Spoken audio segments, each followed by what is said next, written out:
As we know, users can use polls, forums, discussion groups, frequently asked questions for the two-way communication with journalists and editors. Mhm. How much interactivity improves the look of the website?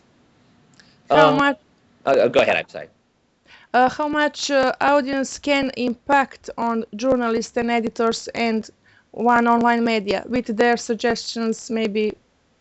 What do you think Well, about that relationship?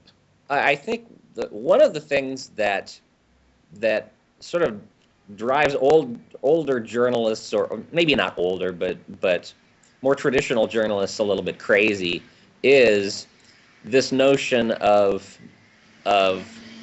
comments. This notion that users are going to get online and have a platform just almost as big as yours to say what they have to say. Most of the people that I interviewed tended to be much more open to this. The idea that a story or a column is the beginning of a conversation about something. Um, you know, the introduction of comments has been a great thing for stoking reader interest. People like the idea that they can participate, that it's not just a one-way thing. And whether they participate through answering a poll question or through leaving comments on a website, it gives them more of a personal stake in what you're doing.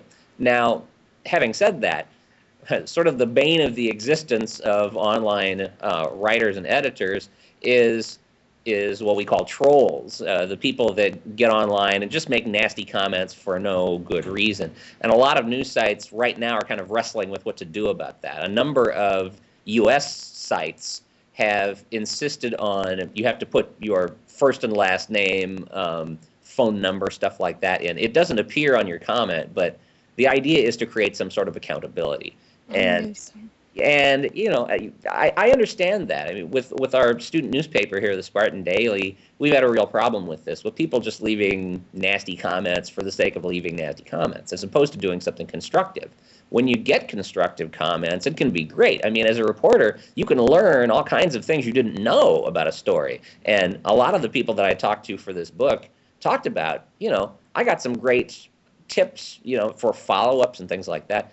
It's just what we talk about, the signal to noise ratio, the idea that the percentage of good comments versus useless comments. I'm losing my light here, but I think that answers your question. Yes, except text. Okay. Online media are using audio, video, and other formats. What are advantages and disadvantages of these formats in online media? What are the criteria by which online editors select the quantity of video and audio formats on one website? And what is your recommendation? More text or more audio and video or combination of these formats? Uh, What is that's another excellent question.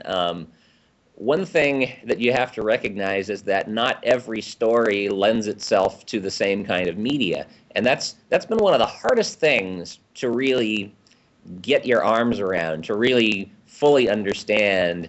And it's always, every semester, working with a new batch of students is a little bit difficult, because certain stories have a visual component to them that others don't. We're having all of these protests. You've probably heard about, Occupy yes, Wall Street and yes, Occupy San Francisco and all this. Well, that has a built-in visual element to it, because you have, people gathering, you have protest picketers, various events. There's a real visual component to this, so it lends itself to video. It lends itself to interviews on camera. It has a very visual aspect to it. In that instance, yeah, we would encourage our students to go ahead and use video. But another major story that we are dealing with here in California is the state budget, because obviously the national budget crisis is a big deal, and it's especially acute here in California. The budget story doesn't always lend itself to video. I mean, if you have protests, sure, but otherwise, exactly how do you use video to talk about a budget deficit? And that's an instance where you might well be served to use other kinds of media. For example, infographics. We have a student right now in our program who is wonderful at infographics, and it's really helped our student news outlet, because you can explain something using a visual apparatus, not video, but a visual apparatus that, it gets the message across in a way that you might not otherwise be able to do it. You can have all the facts and figures you want in a news story, and people won't understand it quite as well as they would with a graph or a chart or something like that.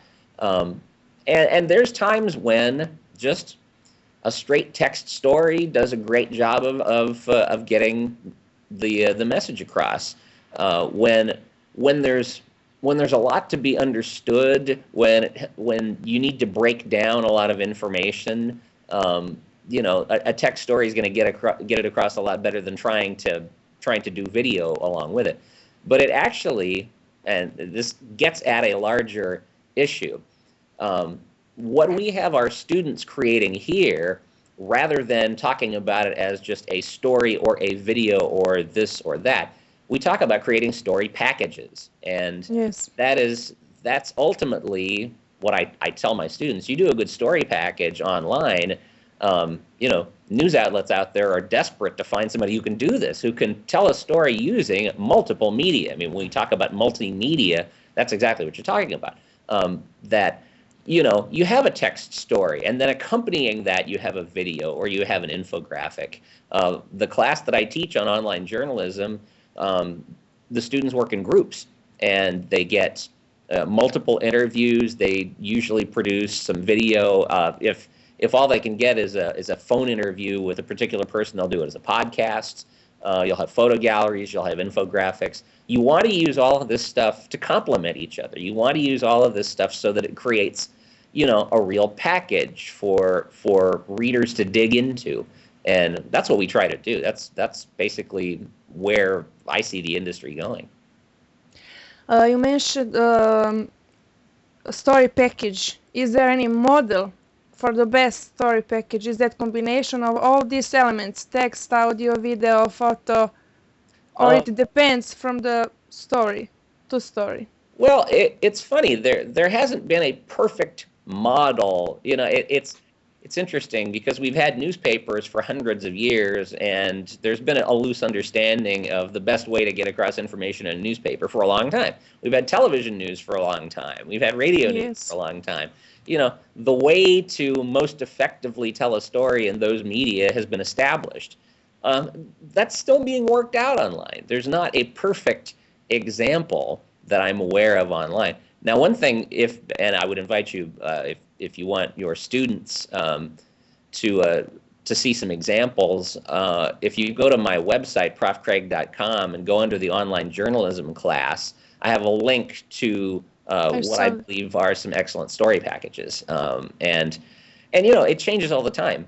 People tell stories in different ways all the time, and maybe it's because you figured out how to use Flash and done something interesting with that. Maybe it's because of things that have been done with photo galleries. It depends, and some examples are by student newspapers, some examples are by very small outlets, and some are by the New York Times or something. Good stories are where you find them. What do you think, what are the main differences between traditional media, newspapers, radio, television, and on the other side, new media or online media?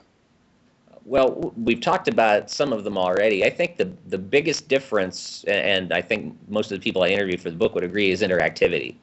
Because it used to be, when I worked in newspapers and magazines, you would write a story and put it out there. And sometimes you would get a letter to the editor, and sometimes you wouldn't. More often than not, unless you talked about something controversial, you'd never hear anything. It would just go out there, and you don't know how people received it or anything. And that basically never happens anymore. When you're in online media, somebody's going to comment.